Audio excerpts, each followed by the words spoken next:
In July of 2022, I held an alien contact event at Skinwalker Ranch in Utah, with me on the ground and a team of remote viewers participating from home. We weren't given permission to enter the ranch, so I set up in an overlooking public area. What we're going to do here today is do something that they have not done yet at Skinwalker Ranch, and that is reach out in peace, with love, in friendship to the beings that live in and around and above Skinwalker Ranch. So we are going to move our spirits over the area called Skinwalker Ranch to an area called the Triangle, and we radiate love directly upwards. And now we slowly move up. We let these beings know we're coming here in peace, with the idea that we can communicate with you in a constructive way. And we go slowly and cautiously. We don't want to go anywhere that we're not welcome. If we get the feeling that we're trespassing, we will stop. Please allow us to see you if you feel comfortable, if you feel this is appropriate. We look into the anomaly above Skinwalker Ranch, and we slowly move into the anomaly. We don't force our way in, but we gently move in, asking them politely, may we enter? The beings above Skinwalker Ranch accepted our presence and allowed us to enter their domain. They seemed to be neutral about the idea of establishing a friendship with us, neither embracing the idea nor rejecting it. The focus of their communications with us was to tell us that they wanted the occupants of Skinwalker Ranch to leave them alone. Craft beings, if you're there now, I respectfully ask that you show yourselves to me now. We saw and recorded a lot of very unusual activity in the sky that seemed to be in response to our requests.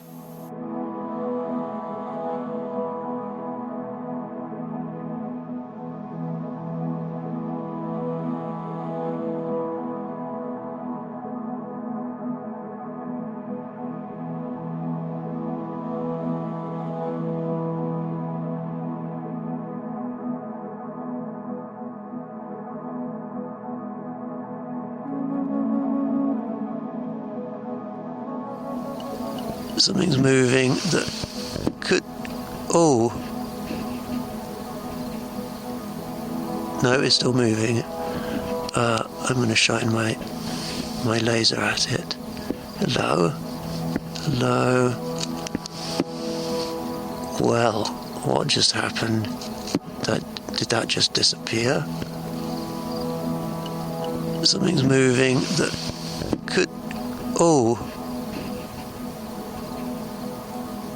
No, it's still moving.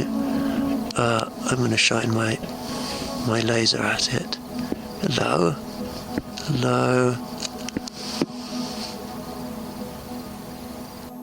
We also recorded the following sound anomaly, with distinctly different frequency characteristics from all of the other sounds that we recorded that evening. Could this be an alien EVP or electronic voice phenomenon? And I'm doing this respectfully. I don't want to intrude on these beings.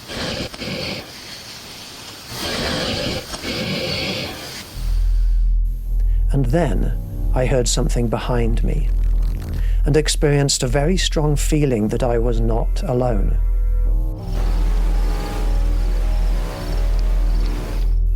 And I started to feel like maybe a skinwalker was out there observing me. Something down there by the lake, making quite a lot of noise, clanking around, banging, almost like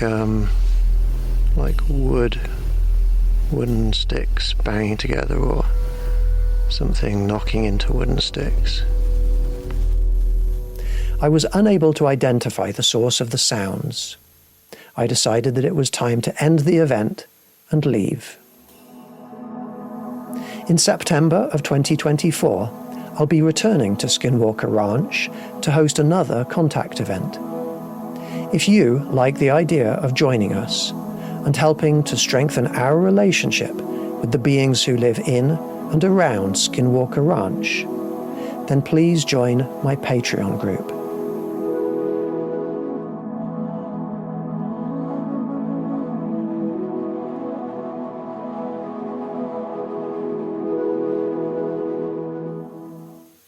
My name is Rupert, and you're watching a special episode of the Galactic Wisdom Show. Today I'm talking about Skinwalker Ranch. Now, there's some very unusual things going on at Skinwalker Ranch, a place in Utah, which has been known for a few decades to have a range of different phenomena going on there, from ghost-like phenomena to werewolf-like phenomena to alien-like phenomena. So what is really going on there? Well, I've been able to astrally project to Skinwalker Ranch on several occasions with a group of remote viewers. And we have successfully been able to communicate with the beings that live there.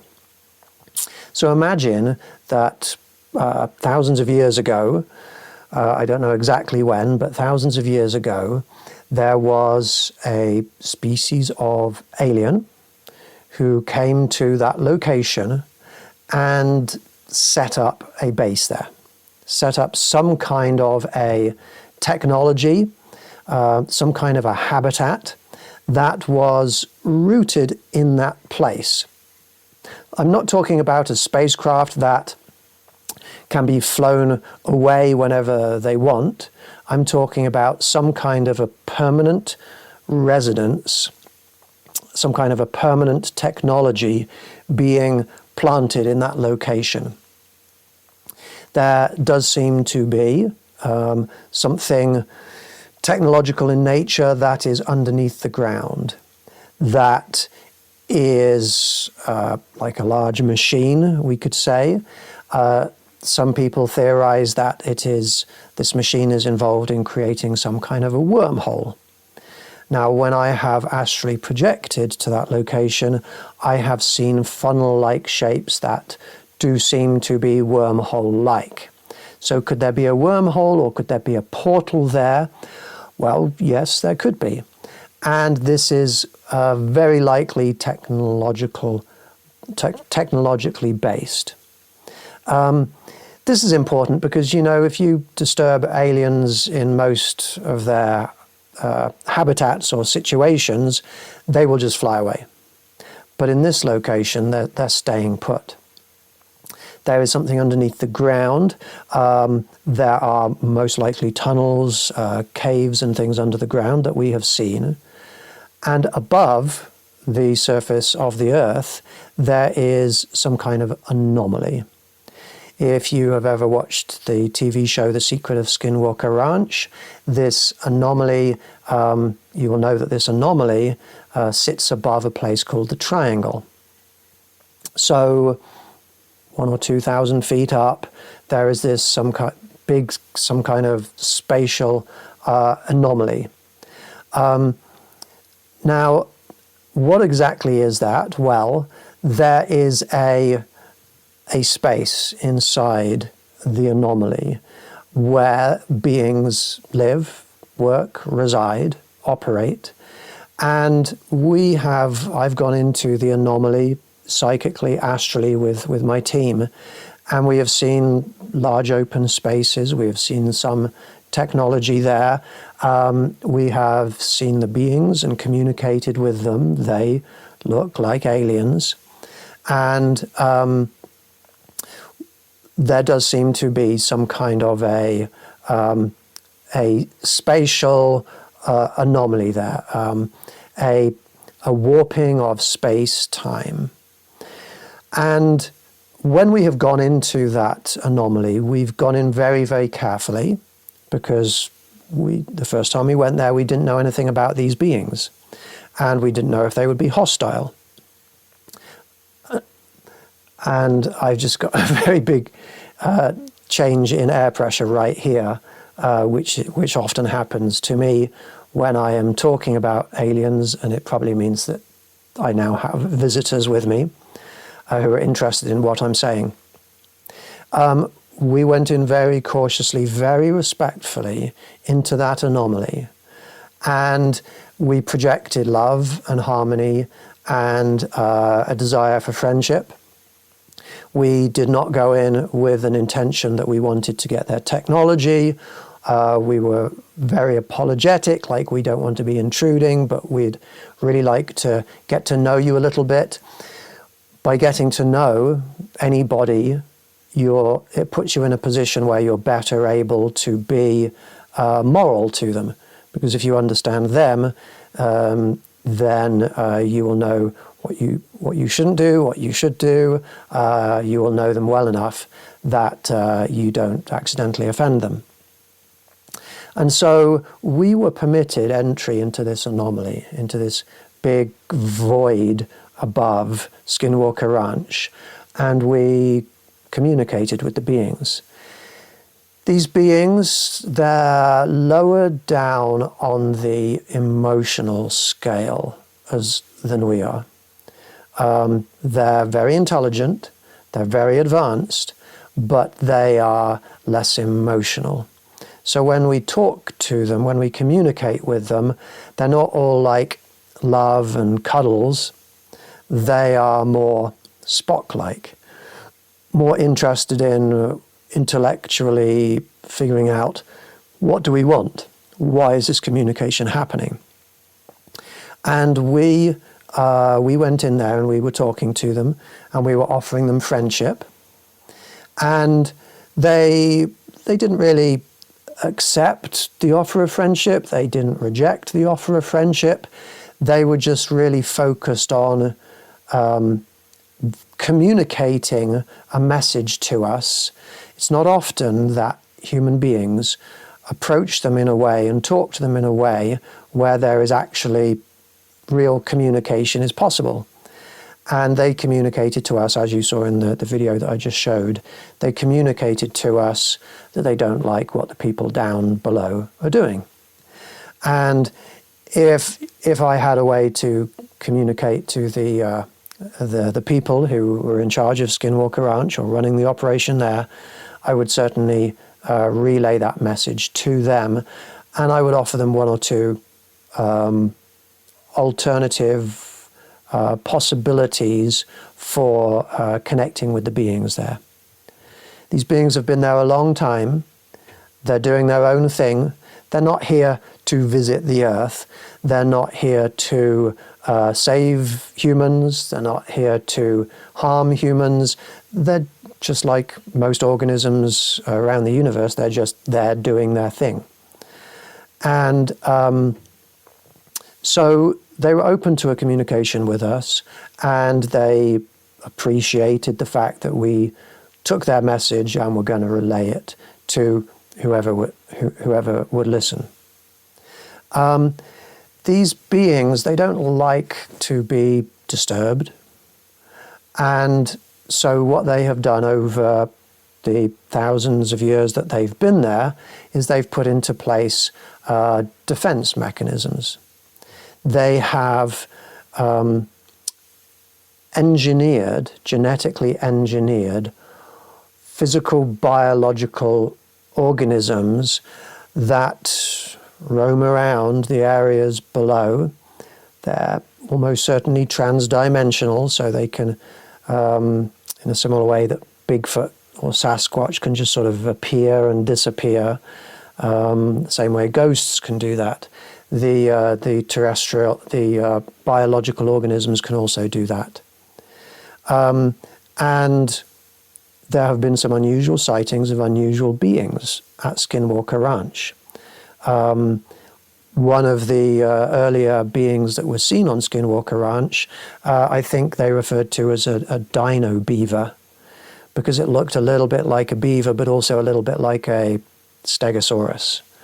and it was almost dinosaur-like in appearance. And so this dino beaver, well, obviously we don't have dinosaurs on the planet right now that are naturally here. So where did this dino beaver come from? They engineered it. Aliens have the technology to genetically engineer creatures, or bodies for themselves, or hybrids, or bodies for others.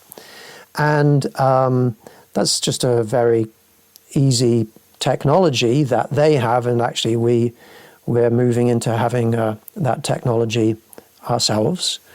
And so they created things like the dino beavers and skinwalkers, which are more like werewolf-like creatures.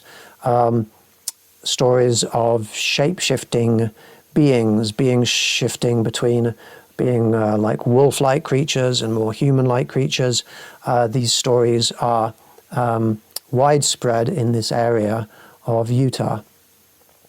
And so these are defense mechanisms to stop human beings from interfering with what these beings are doing. So the people who are there presently, and people who have been there in the past, they are trying to figure out what's going on, and some of their methods are considered by the beings that live there to be intrusive, unwanted, not welcome. And therefore, defense mechanisms keep being initiated, and the people who are on Skinwalker Ranch, well, occasionally there are things happening to them where they get ill, where they seem to have some kind of a negative physiological effect. They sometimes get really negative feelings, like they need to leave a place. There's not a open, constructive communication with the beings there. And that pretty much describes what is going on at Skinwalker Ranch. Now, me and my team of alien communicators, we have been quite successful in talking with these beings 2 or 3 times.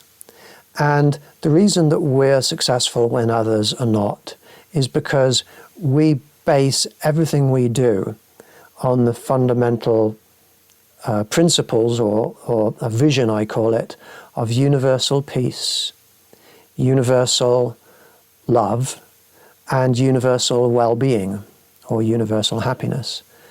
And when you communicate with another species, that's consistent with the vision of universal peace and universal love and universal well-being. We are communicating with them in a very peaceful and respectful way. We're intruding upon their territory, their space, and so we do it in a very cautious, respectful way. People at Skinwalker Ranch have tried a range of different tactics to try and understand these beings. Some of those tactics include launching rockets up into the air, into where the anomaly is. Some of the tactics that they utilize, or methodologies that they utilize, are firing flamethrowers up into the sky, or the fire that comes out of a hot air balloon. I'm not sure what that piece of equipment would be called. Furnace thing that fires fire up into the sky.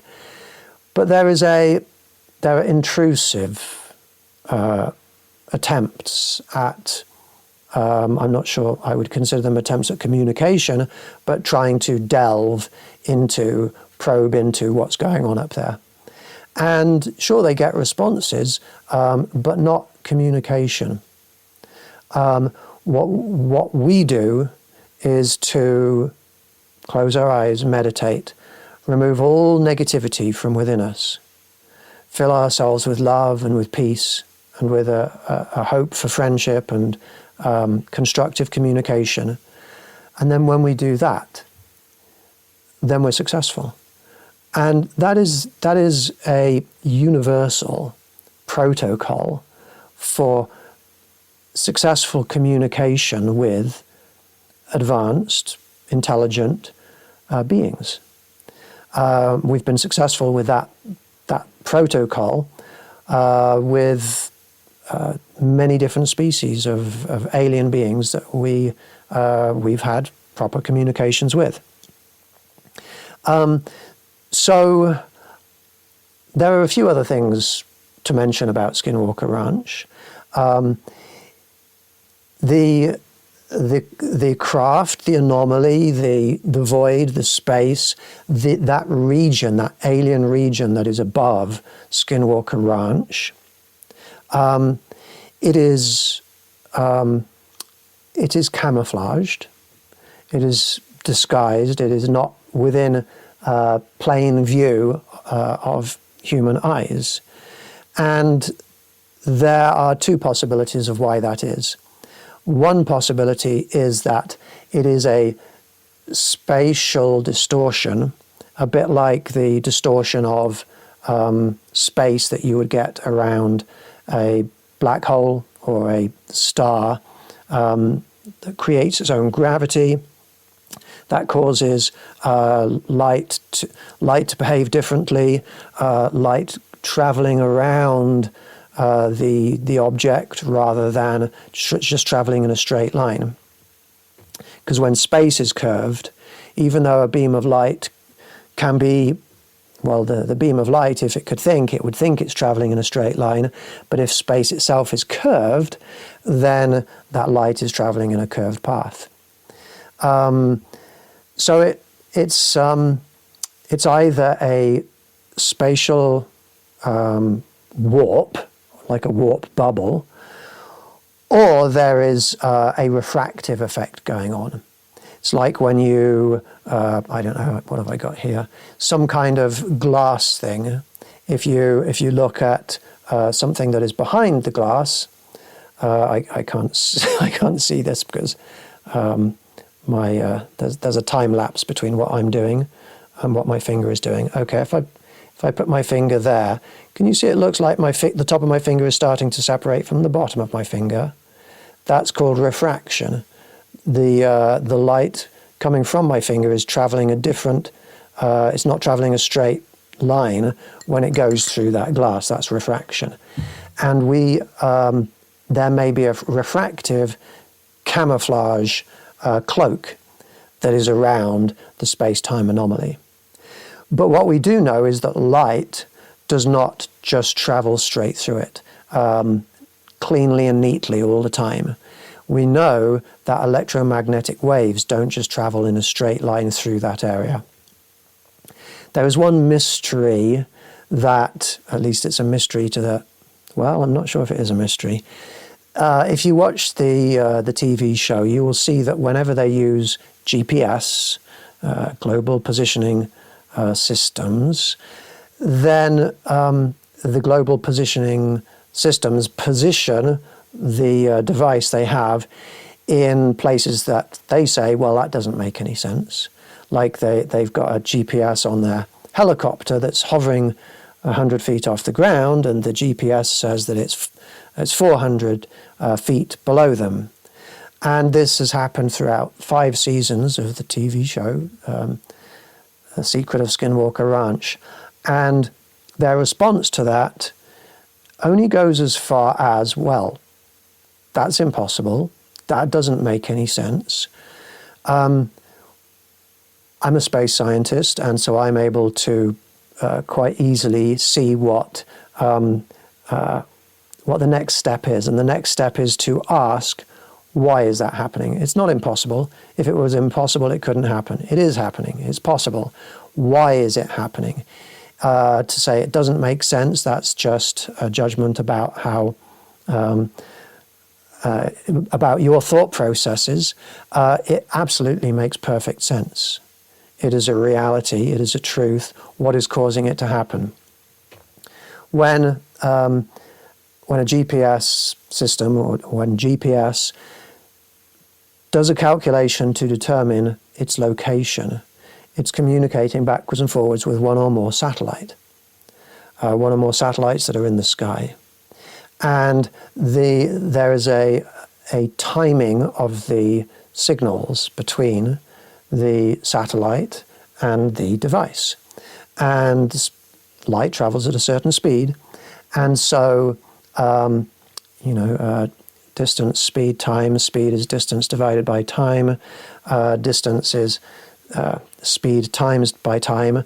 All they need to do is time the how long it takes for the message to traverse the distance, and multiply it by the speed of light, 3 times 10 to the 8 meters per second. And when you do that, the GPS calculates a distance. And what's happening is the distances that it's calculating those distances are too big, because the distances are extending down. The calculated distance is extending down into the ground. Why is the distance being calculated as being too big? It's because the time is not the time that a direct straight line communication between the GPS and the satellite is taking. Why is it not? Why is that wrong? It is because the anomaly there is causing the signal from the satellite to bend around it.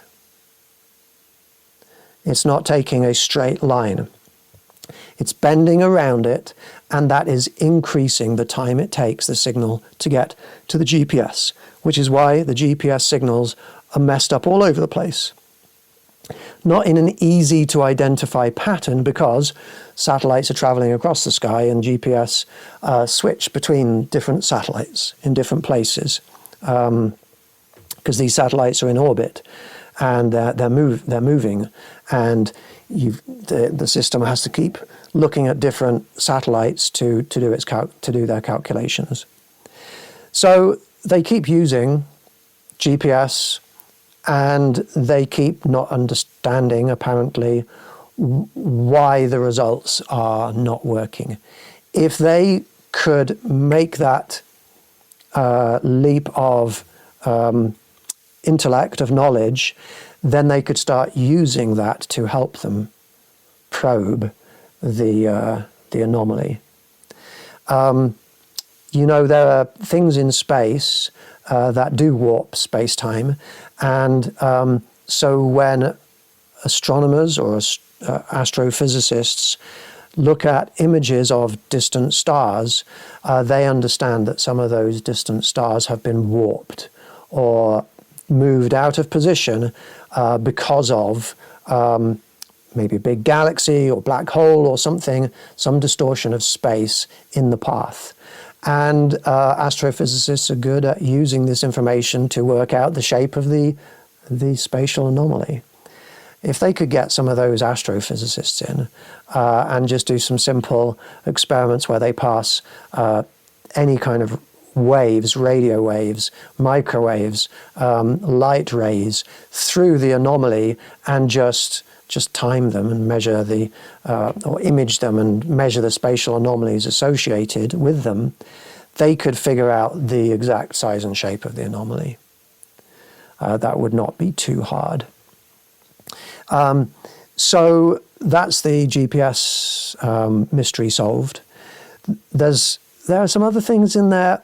I don't know what's going on. I don't know why they're not figuring out some of these things, but they use night vision cameras sometimes. And when you get a bright light source in any kind of camera, you can have what is known as a lens flare. That is where light comes in very bright on one side of the lens and reflects around internally, bounces around, and causes an identical but inverted image on the other side of the lens. And when you then take a photograph of that situation, then whatever lights are on one side of the photo, you will get the same lights on the other side, just inverted. I get hundreds of people sending me photographs saying, hey, I've just captured on camera an orb or a UFO or a spirit. And 99% of the time, it's just a false image caused by lens flaring. And they're very easy to work out if they're lens flares, because you just draw a straight line from the light source through the center of the image and follow that straight line out to the other side. And if the unusual phenomenon is attached to that line, then like it's 99.9% certain that that it's a lens flare. And the lens flares often look exactly the same shape and size as the light sources. So there's been 2 or 3 occasions at Skinwalker Ranch where they have seen something on their cameras, their night vision cameras in particular, that they don't understand.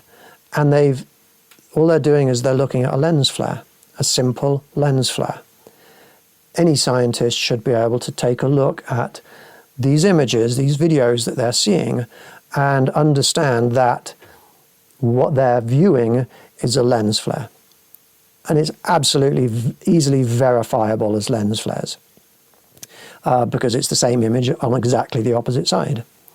The blob, if any of you watched the show, there was something that they saw called the blob, that they named the blob, which was a lens flare. They had a rocket taking off down below, and as the rocket got brighter, the blob at the top got brighter, and as the rocket starts flying upwards, the blob starts flying something downwards.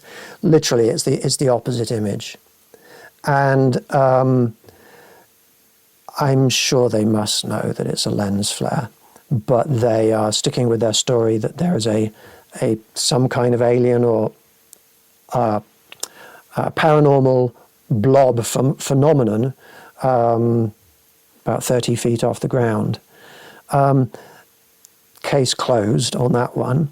Just go and watch the episodes involving the blob, and you will be able to see that what I'm saying is true. So there are some easily solvable mysteries there, but there are also some very definite alien phenomena. There are some very definite paranormal phenomenon going on there. One of the most common phenomena that is stimulated at Skinwalker Ranch when they poke the nest, when they fire rockets and dig into the ground and do things that are intrusive, is a luminous orb-like object will appear often in the sky. These orbs are not confined to Skinwalker Ranch. That you can find stories about them and see videos of them all around the world.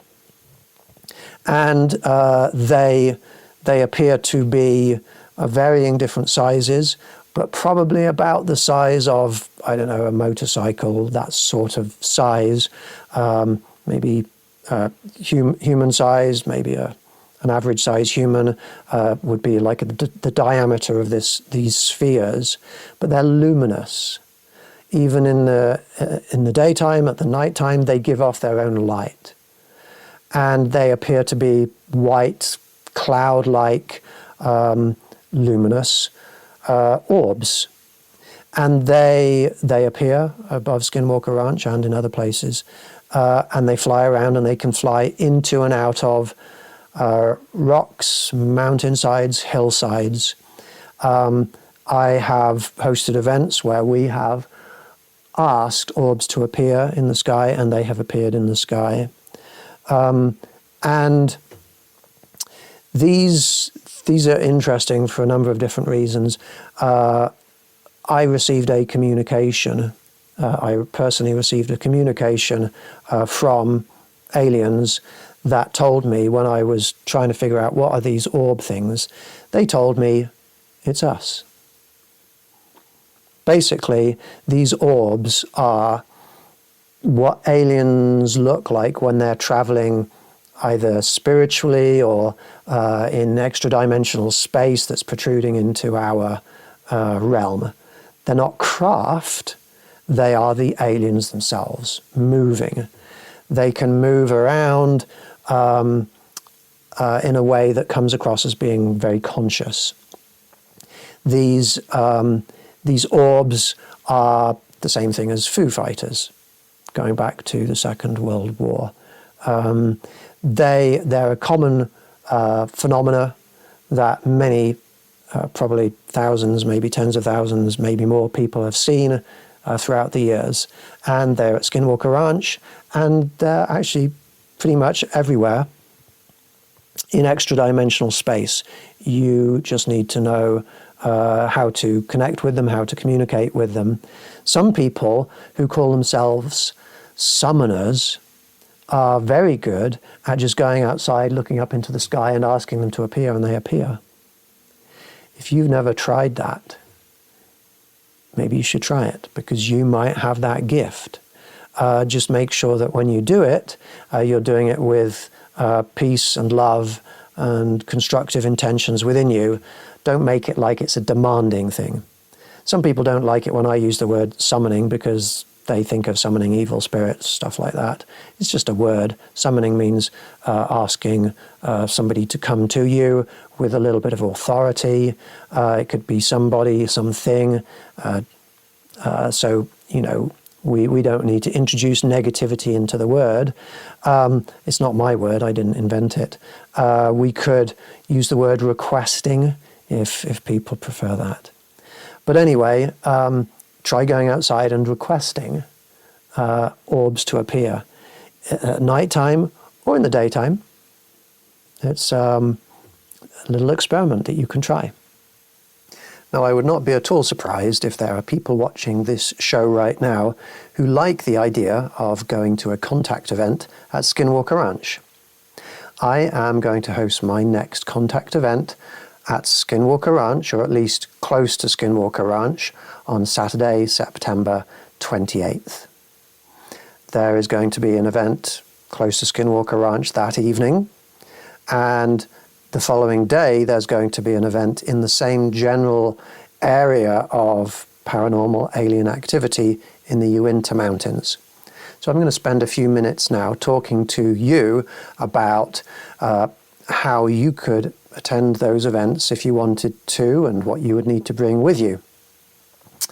I want to start off by saying that the event that I'm hosting close to Skinwalker Ranch, it's not an official Skinwalker Ranch event. We're not going into Skinwalker Ranch. We're not going to go up to Skinwalker Ranch, approach it. We don't want to disturb anybody at Skinwalker Ranch. So we're just keeping away from the boundaries, the borders of that property. But it is fine for us to meet in a public area and to do a meditation there and to do contact activities, to look up into the sky, to see the entire sky above Skinwalker Ranch and beyond, and to try and connect with the beings who live there. So if you would like to come to that event on Saturday, September the 28th, we are going to be meeting in Roosevelt, Utah.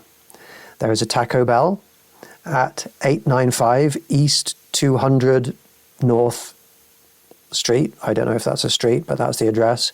And you can meet us there at 7 p.m.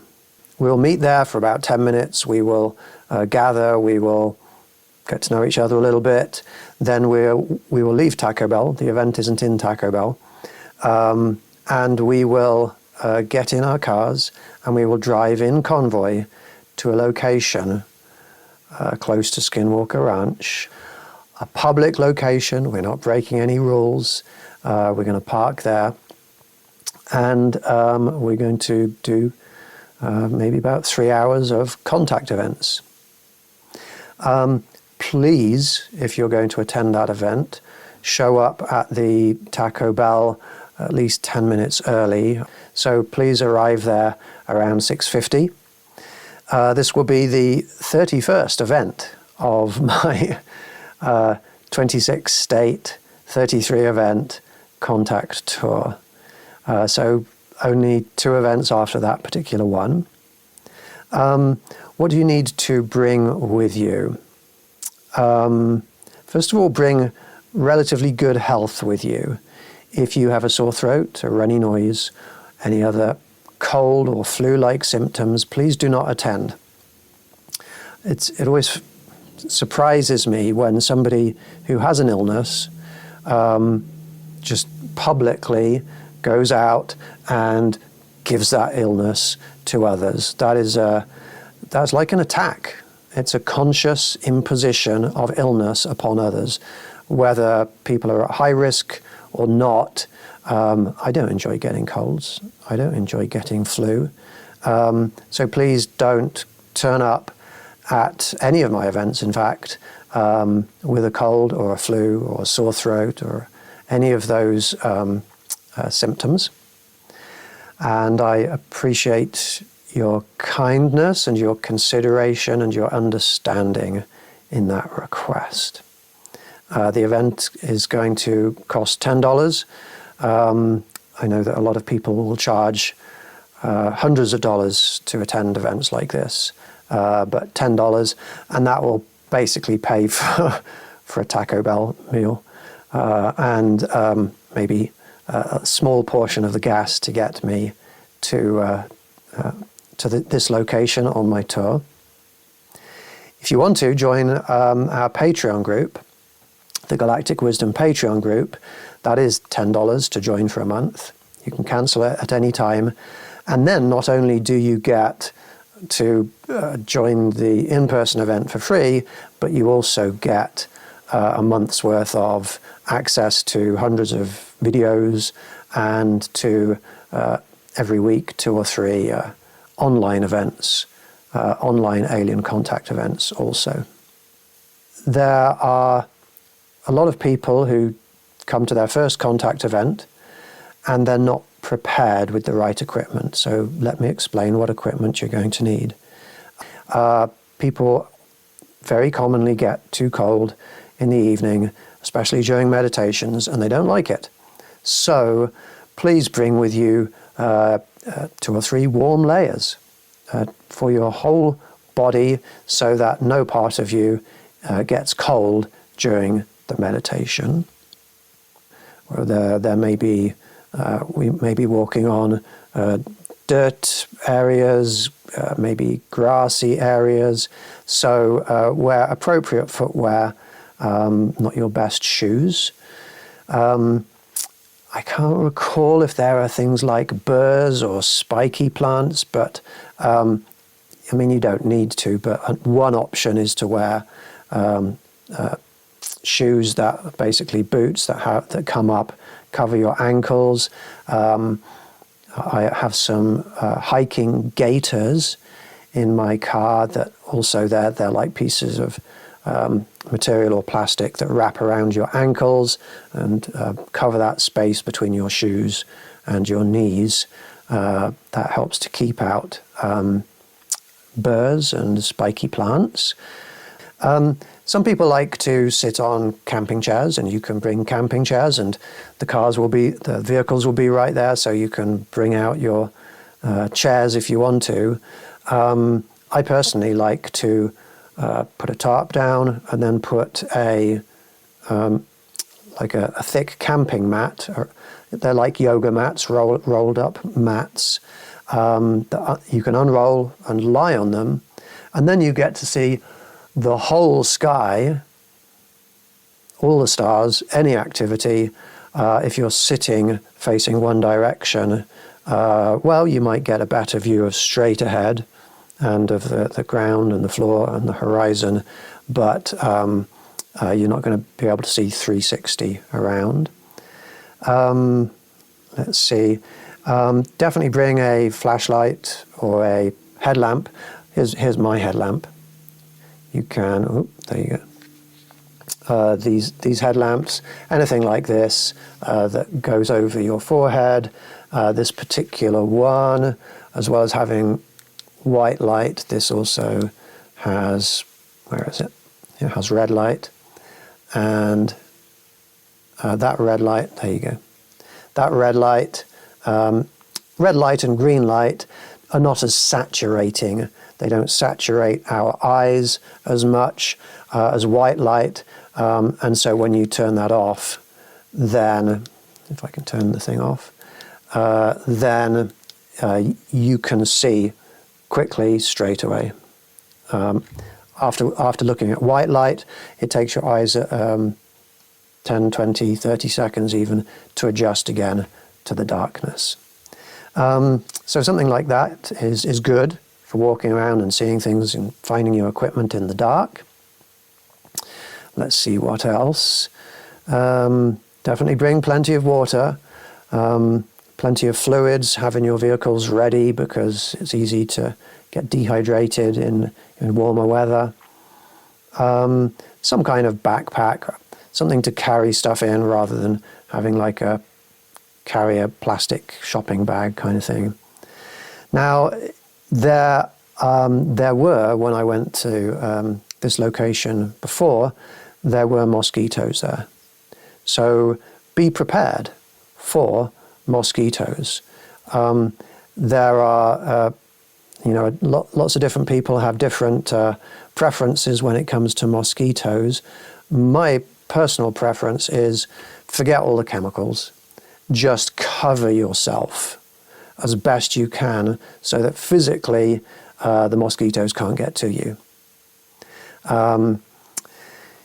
Around your body, that means for me, what I do is I have a rain jacket and a rain trousers or pants, which are plastic and not particularly easy for mosquitoes to drill through and get to your blood. You can buy sort of matching top and bottoms, rain jackets, suits in Walmart, relatively cheap there. I got one of those recently, and it's the thickest kind, and that's definitely going to keep the mosquitoes out. And it has a hood as well to keep things away from your neck and your head. I, in addition, will be wearing a hat that is a mosquito hat. You can buy very cheap mosquito netted hats. You can buy them in like sets of 3 on Amazon with wire circular rims that go all the way around the back and have a netting that comes around hanging down from them. That keeps the net completely away from your neck and your face, and the mosquitoes can come and try and get in, but they have no way of getting to you. Some way of keeping mosquitoes off of you. Now, if there are mosquitoes there, then they will find any part of your skin that's exposed. So I personally recommend wearing gloves. I like buying gloves from Home Depot or Depot and just cutting off a little bit of 1 or 2 of the fingertips so you can still operate your equipment like your cell phone. The gloves I'm talking about from Home Depot, they're like work gloves. They're rubber, they're thick, and they have sort of rough surface so that you can pick up tools and wood and things without getting splinters. Mosquitoes can't get through them.